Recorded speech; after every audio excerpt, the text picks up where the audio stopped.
Ghetto gang, ghetto gang, ghetto gang, ghetto gang. We in here continuing our Bible study, Book of Exodus.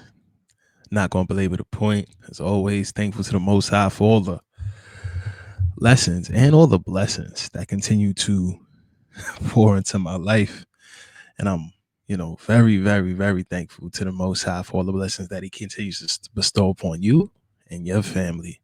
Hope all is well. Hope you've been having an amazing week. If you've been following along with us, we are now in Exodus. But if you haven't been following along with us, please feel free to tune in, listen, become edified, and enjoy, and go back to all the previous lessons and reviews, sharing with those that need a good word or are into the word already, and just looking for a place they can find a group to study with.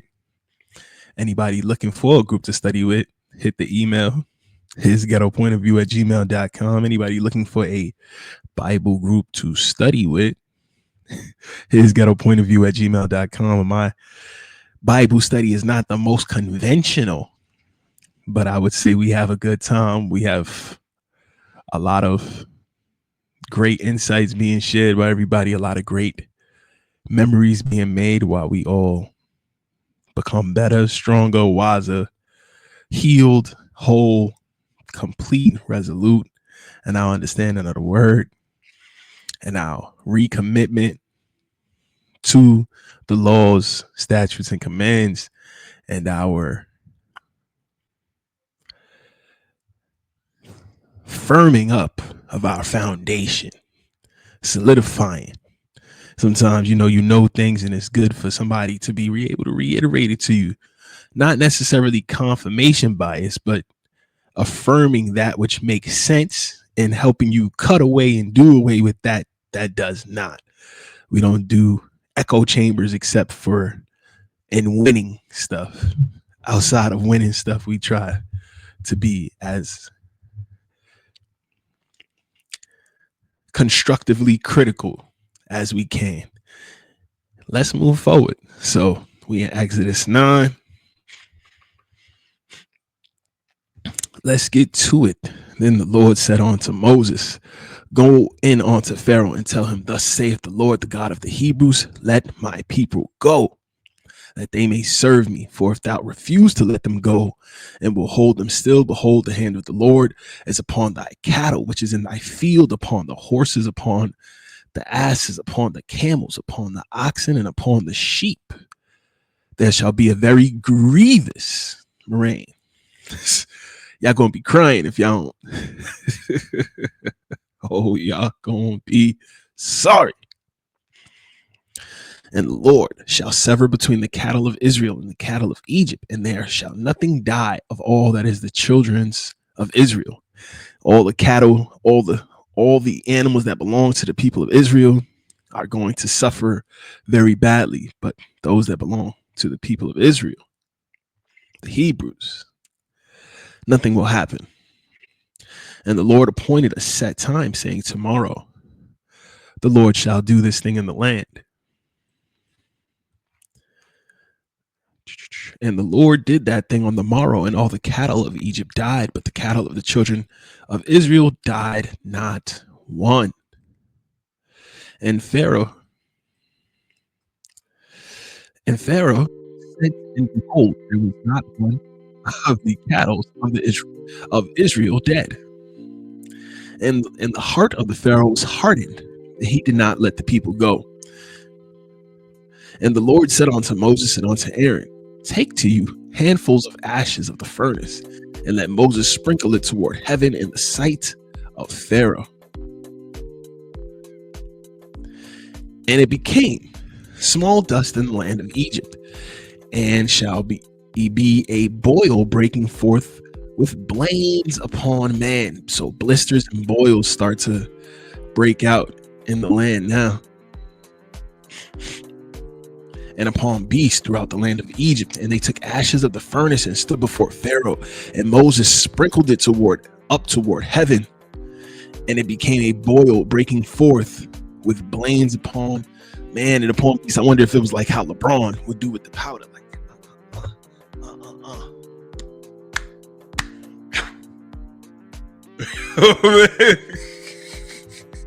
Where did LeBron get that, huh? Just asking questions. And the magicians could not stand before Moses because of the boils, for the boils was upon the magicians and upon all the Egyptians. And the Lord hardened the heart of Pharaoh, and he hearkened not unto them, as the Lord had spoken unto Moses. And the Lord said unto Moses, Rise up early in the morning and stand before Pharaoh, and say unto him, Thus saith the Lord, God of the Hebrews, Let my people go, that they may serve me. For I will at this time send all my plagues upon thine heart, and upon thine servants, and upon thine people, that thou mayest know that there is none like me in all the earth. For now I will stretch out my hand, that I may smite thee and thy people with pestilence, and thou shalt be cut off from the earth. And in very deed for this cause, and in very deed for this cause have I raised thee up, for to show in thee my power, and that my name be declared throughout all the earth. As yet exaltest thou thyself against my people, that thou wilt not let them go. Behold, tomorrow about this time I will cause it to rain a very grievous hail, such as hath not been in Egypt since the foundation thereof, even on to now. Send therefore now and gather thy cattle and all that thou hast in the field, for upon every man and beast which shall be found in the field and shall not be brought home, and the hail shall come down upon them, and they shall die. He that feared the word of the Lord among the servants of Pharaoh made his servants and his cattle flee into the houses. And he that regarded not the word of the Lord of his servants and his cattle in the field. And the Lord said unto Moses, Stretch forth thy hand toward heaven, that there may be hail in all the land of Egypt, upon man and upon beast, and upon every herb of the field throughout the land of Egypt. And Moses stretched forth his rod toward heaven, and the Lord sent thunder and hail and fire, and the fire ran along upon the ground, and the Lord rained hail upon the land of Egypt. So there was hail and fire mingled with hail, very grievous, such as there was none like it in all the land of Egypt since it became a nation. So it's the first time they ever experienced anything this bad. Any hailstorms this bad. Moses stretched forth his rod toward heaven. Verse 25. And the hail smote throughout all the land of Egypt, all that was in the field, both man and beast. And the hail smote every herb of the field, and brake every tree of the field. Only in the land of Goshen, where the children of Israel were, was there no hail. And Pharaoh sent and called for Moses and Aaron, and said unto them, I have sinned this time. The Lord is righteous, and I and my people are wicked. Entreat the Lord, for it is enough that there may be no more mighty thunderings and hail, and I will let you go, and ye shall stay no longer. And Moses said unto him, As soon as I am gone out of the city, I will spread abroad my hands unto the Lord, and the thunder shall cease. Neither shall there be any more hail, that thou mayest know that the earth is the Lord's. But it is for thee and thy servants. I know that ye will not fear the Lord God. And the flax and the barley was smitten, for the barley was in the ear, and the flax was bald. All their crops destroyed. All their crops are destroyed. But the wheat and the rye were not smitten, for they were not grown up. So the wheat and the rye, they still hadn't fully developed. So those plants were spared. And Moses went out of the city from Pharaoh and spread abroad his hands unto the Lord, and the thunders and hail ceased, and the rain was not poured upon the earth. And when Pharaoh saw that the rain and hail and the thunders were ceased, he sinned yet more. This dude don't get enough. Don't stop till you get enough, baby. He hardened his heart, he and his servants, and the heart of Pharaoh was hardened. Neither would he let the children of Israel go, as the Lord had spoken by Moses. And And the Lord said unto Moses, Go on to Pharaoh, for I have hardened his heart and the heart of his servants, that I might show these signs before him. So if anybody ever asks you, well, why did he do this? So he could show his power. So he could show that he was the supreme God. Well, was that necessary? Well, why couldn't he just be good and benevolent? People take kindness for weakness. To this day, people take kindness for weakness. Then imagine what he would have had to do to get people to fall in line at that point. There was already times when Moses had to literally go to him and say, hey, we got to cool this down a little bit, please. It's getting a little too crazy. It's getting a little too crazy. So,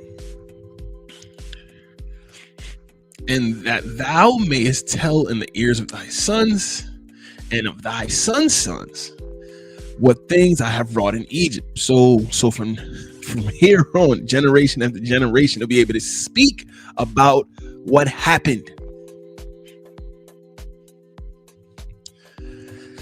And my signs which I have done among them, that ye may know how that I am the Lord. And Moses and Aaron came in unto Pharaoh and said unto him, Thus saith the Lord God of the Hebrews, How long wilt thou refuse to humble thyself before me? Let my people go, that they may serve me.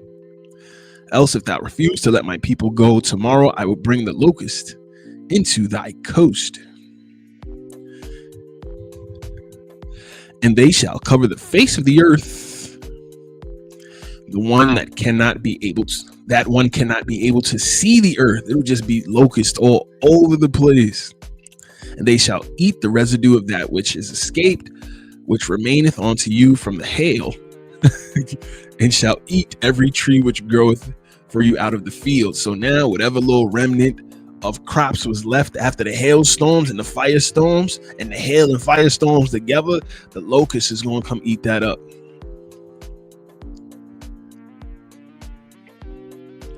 Is this really what you wanted? Beef is when I see you. Best believe it'll be I see you. Let's keep going. And they shall fill thy houses and the houses of all thy servants and the houses of all the Egyptians, which neither thy fathers nor thy fathers' fathers have seen since the day that they were upon the earth unto this day. And he turned himself and went out from Pharaoh. And Pharaoh's servants said unto him, How long shall this man be a snare unto us? Let the men go, that they may serve the Lord their God. Knowest thou not yet that Egypt is destroyed? Man, Egypt is completely, it's cold red in Egypt right now. Pharaoh, Sire, please.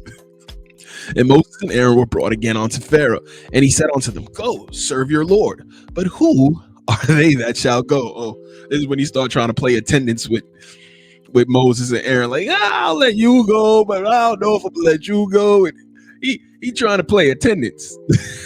he think this is his homeroom. Sir, this ain't homeroom. The man said, let us all go worship. You understand that? 3 days. Just think about this. All of this could have been avoided had they just been allowed to go worship for 3 days. Crazy. But I get it when you Pharaoh, you're the God. If I let this God come in here and tell me what to do, how do I look to my people? I look weak. I look like I'm not the supreme being. I look like I am not the deity they should worship. So for political and military, I mean, I get it. Militaristically, politically, socially, it's a bad move. Word will spread. Oh, Pharaoh is scared of the God of the Hebrews and this and this and that.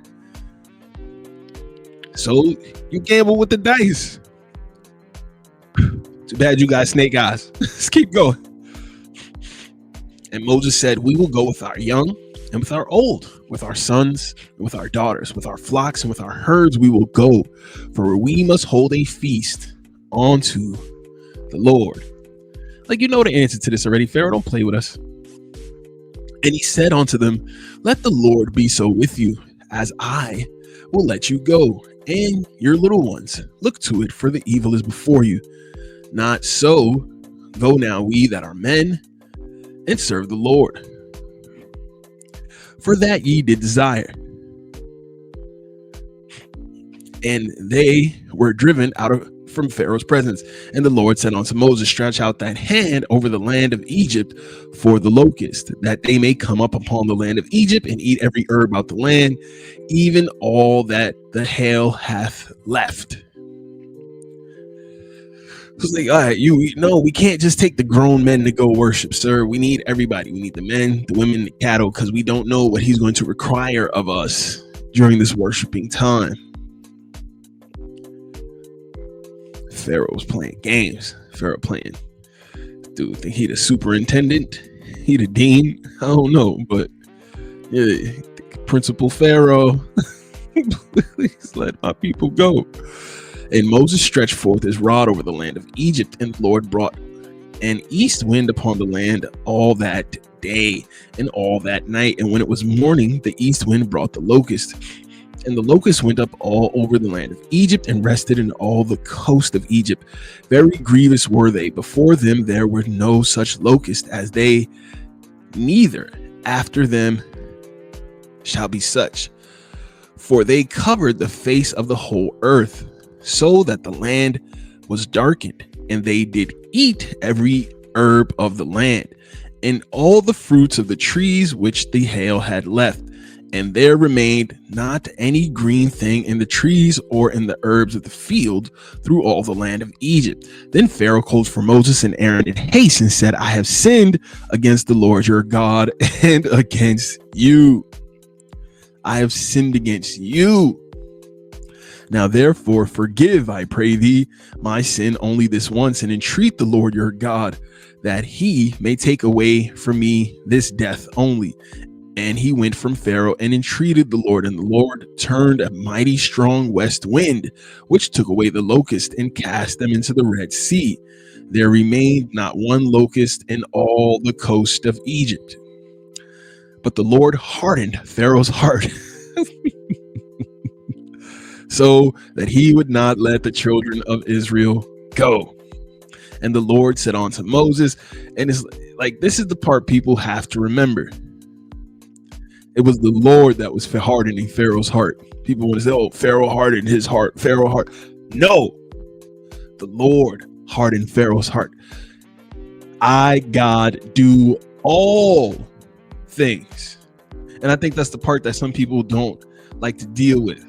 All things. I, God, do all things. All things. There's nothing that happens without his okay.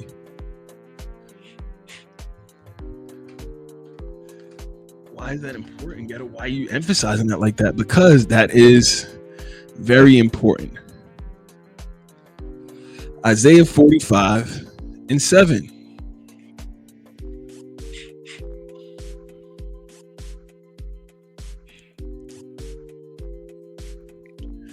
Isaiah 45:7, family.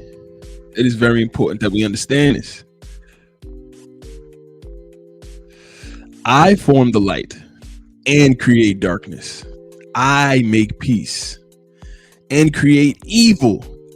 Let me start up here.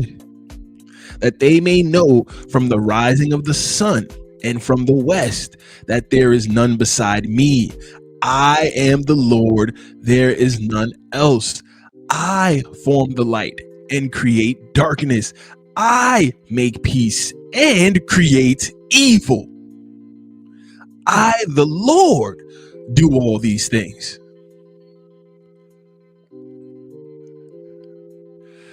A lot of people have hard time with that.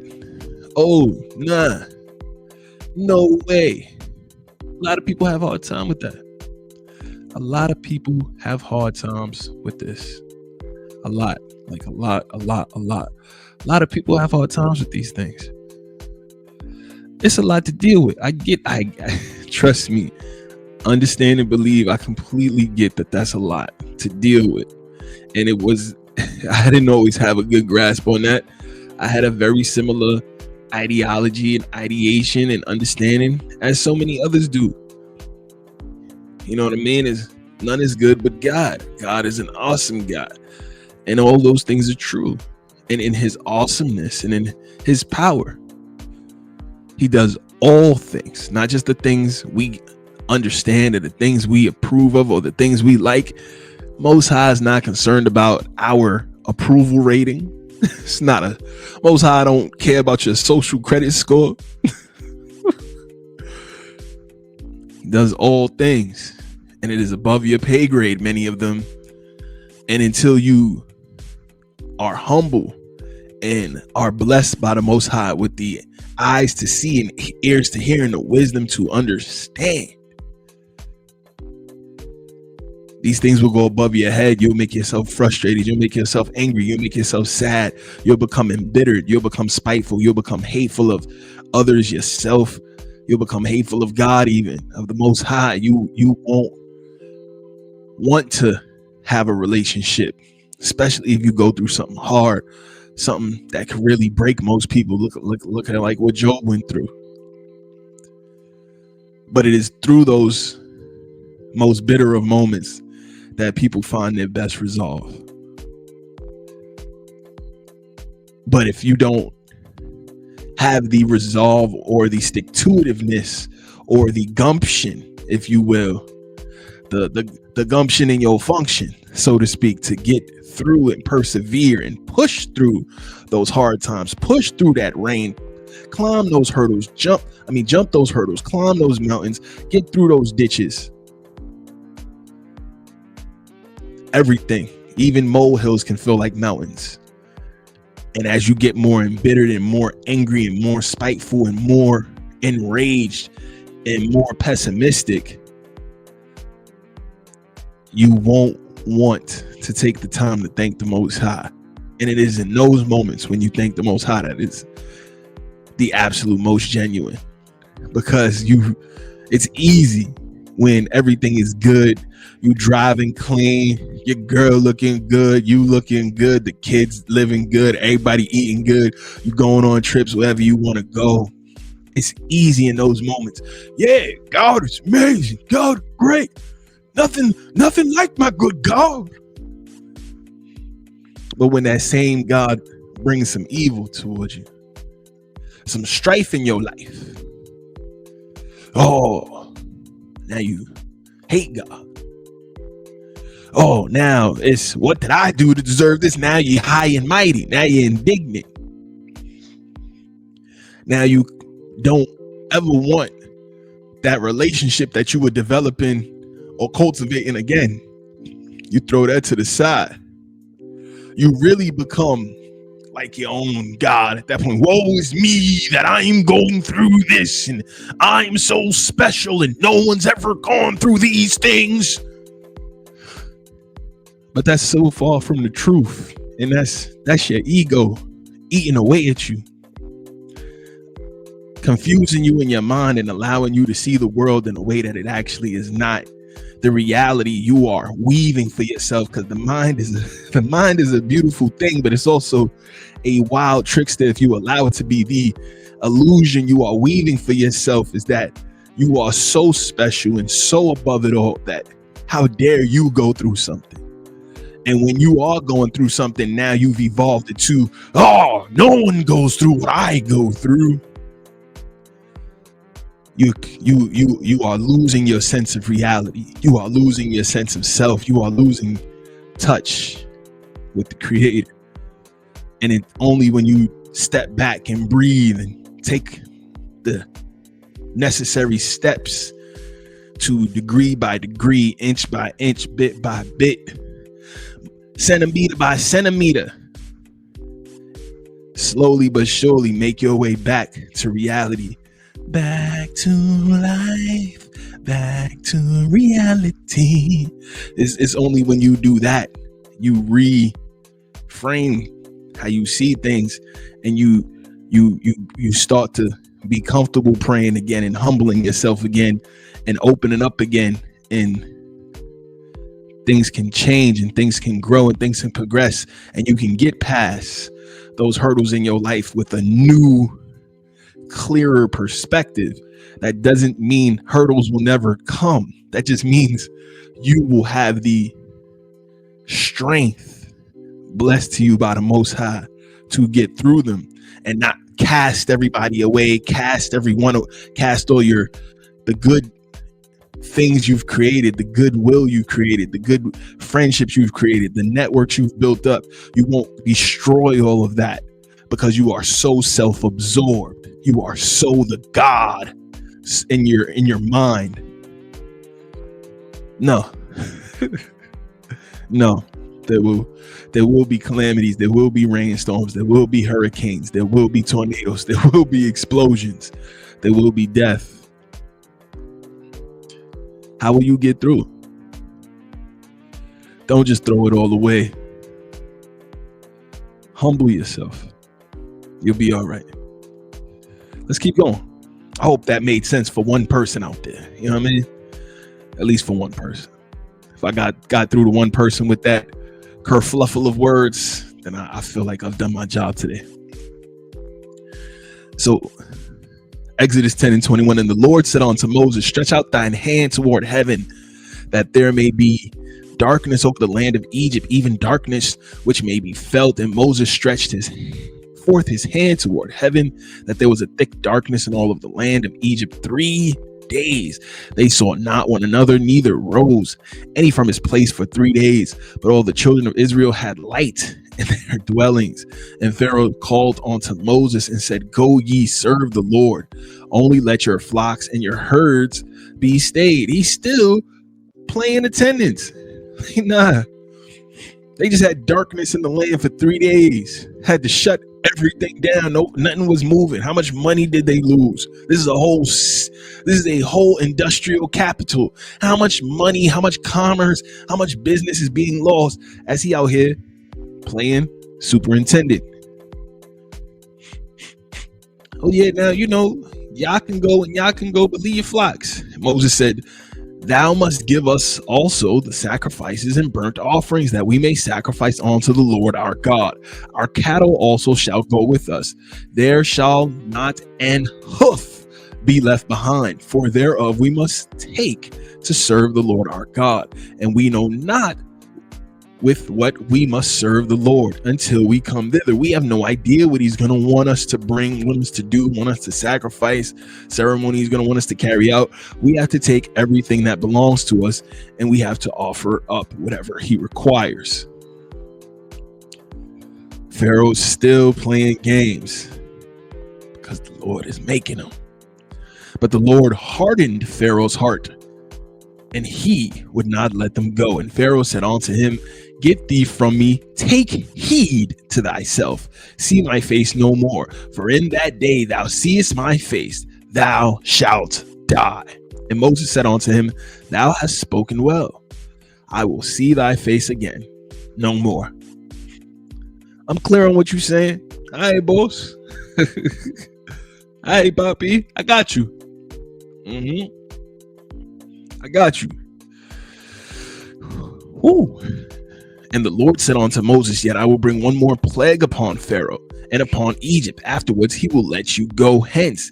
When he shall let you go, he surely shall thrust you out hence altogether. Speak now in the ears of his people, and let every man borrow of his neighbor, and every woman of her neighbor, jewels of silver and jewels of gold. And the Lord gave the people favor in the sight of the Egyptians. Moreover, the man Moses was very great in the land of Egypt, in the sight of Pharaoh's servants, and in the sight of the people. And Moses said, thus saith the Lord, about midnight will I go out into the midst of Egypt, and all the firstborn in the land of Egypt shall die. So we here now. We at this point. We at the point of no return with this thing.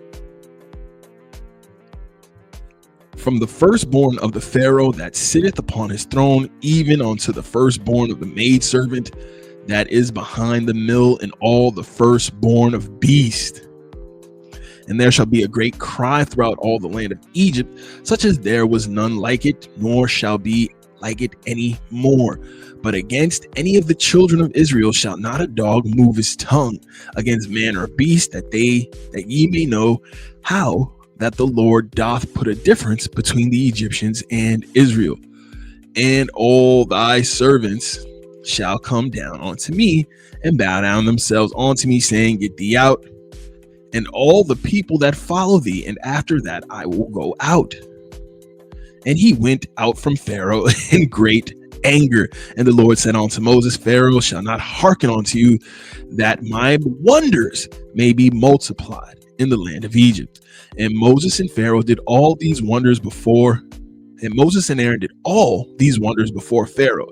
And the Lord hardened Pharaoh's heart, so that he would not let the children of Israel go out of his land. Chapter 12.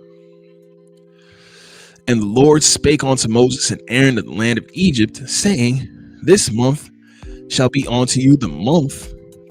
This month shall be unto you the beginning of months. Like, this should be the start of your year. It shall be the first month of the year to you.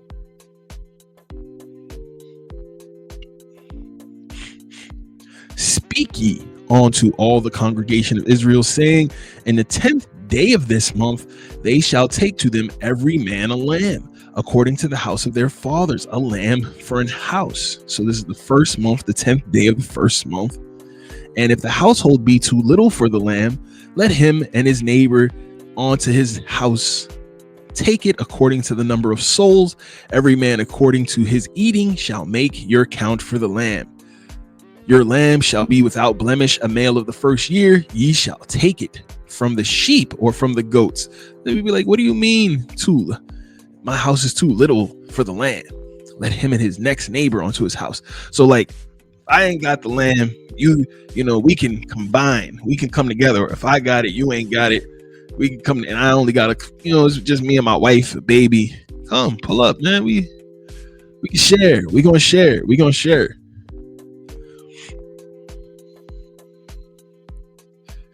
And ye shall keep it up until the 14th day of the same month. And the whole assembly of the congregation of Israel shall kill it in the evening.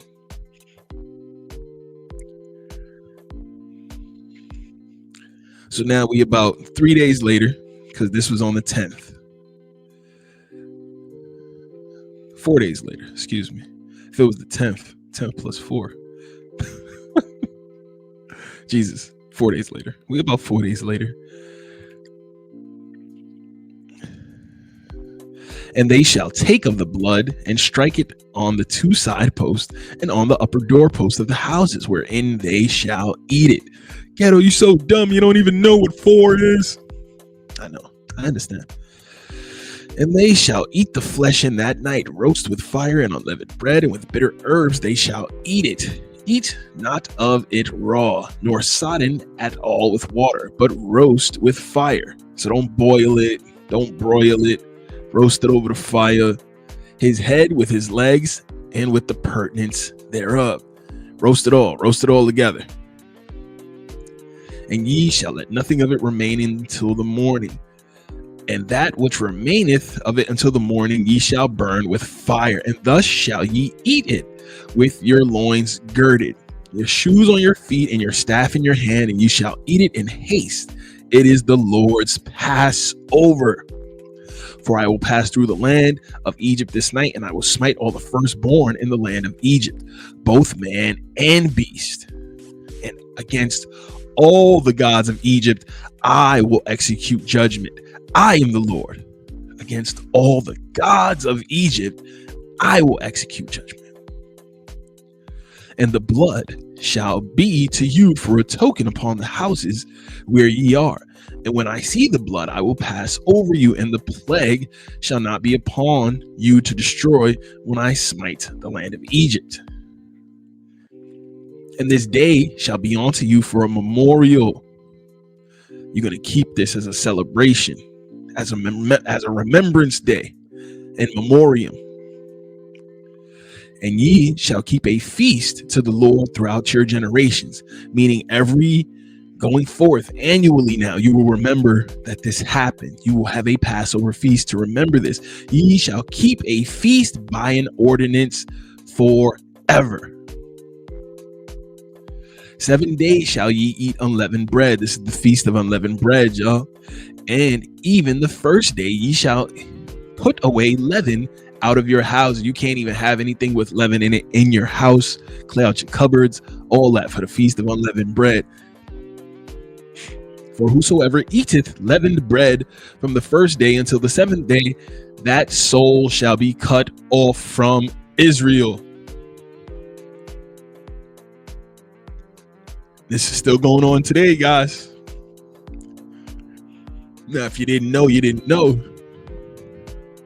But now that you're growing wiser in your understanding, when you celebrate Passover, you start it by removing all of the leavened bread from your houses.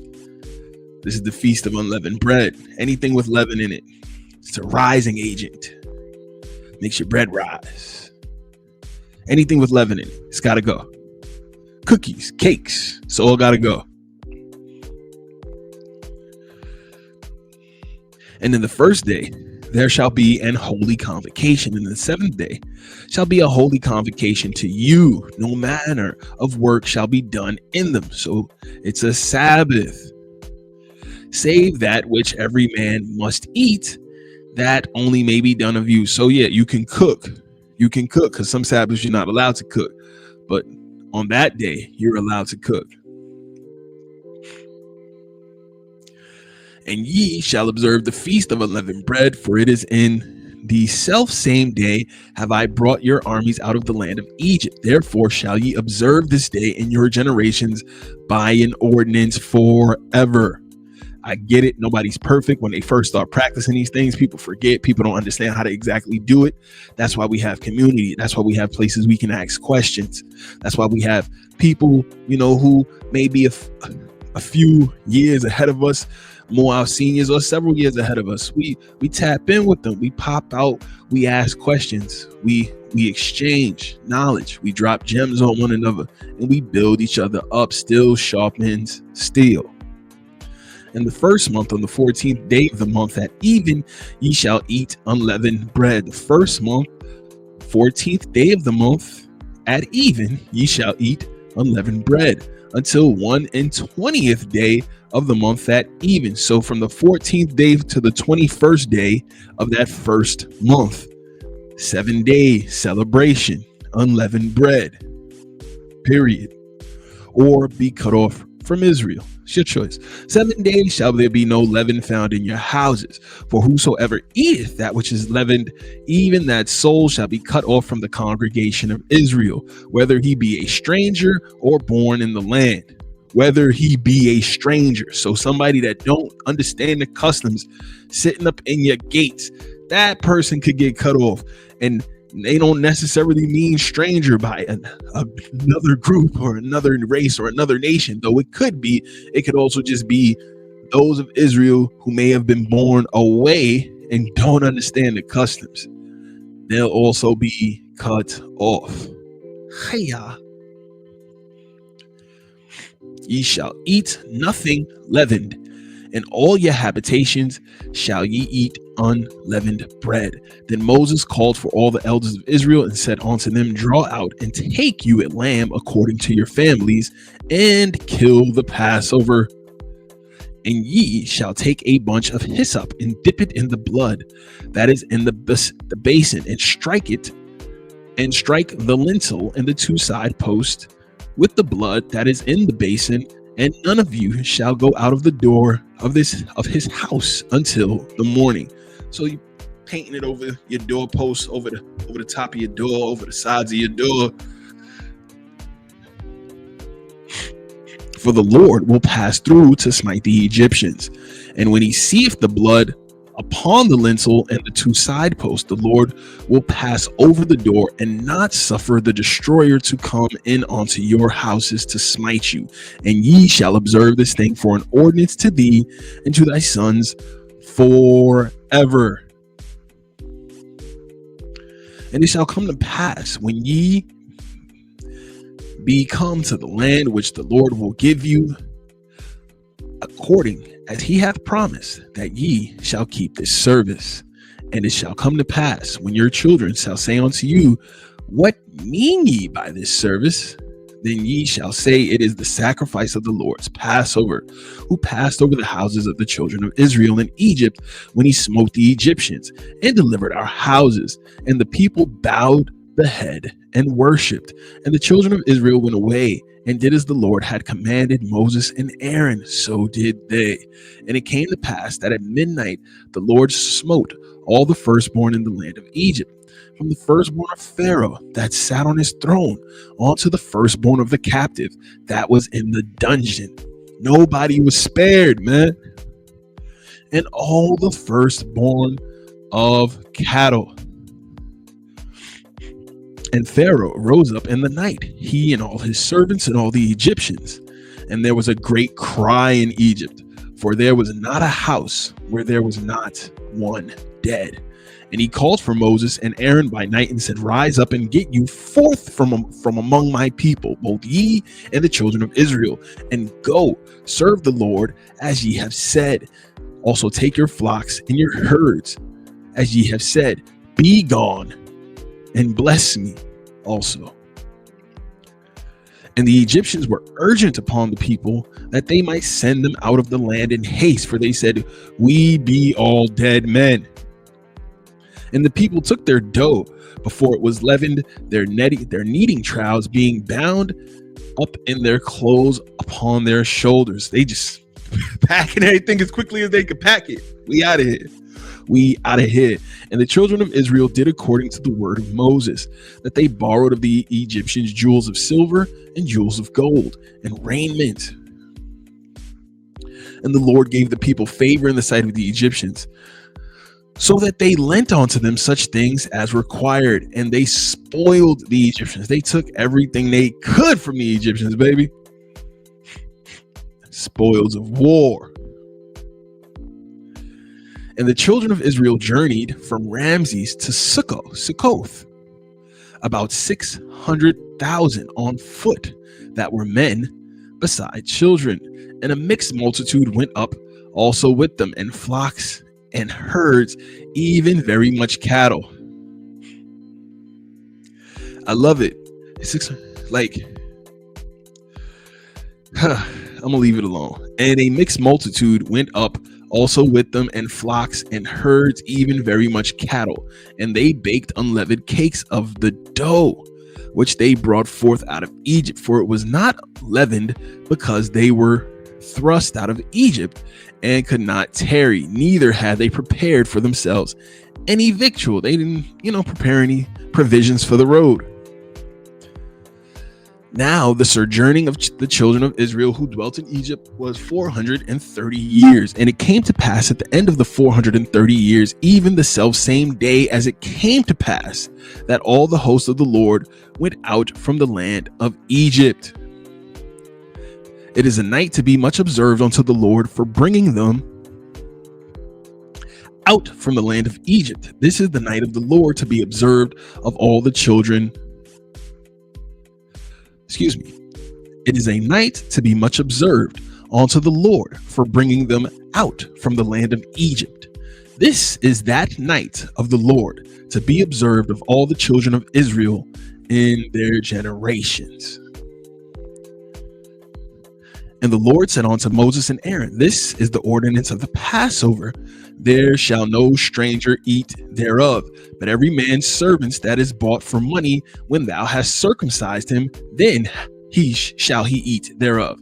A foreigner and a hired servant shall not eat thereof. In one house shall it be eaten. Thou shalt not carry forth out of the flesh abroad out of thy house. Neither shall ye break a bone thereof. and the congregation of Israel shall keep it. And when a stranger shall sojourn with thee, and will keep the Passover to the Lord, let all his males be circumcised, and then let him come near and keep it. And he shall be as the one that is born in the land, for no uncircumcised person shall eat thereof.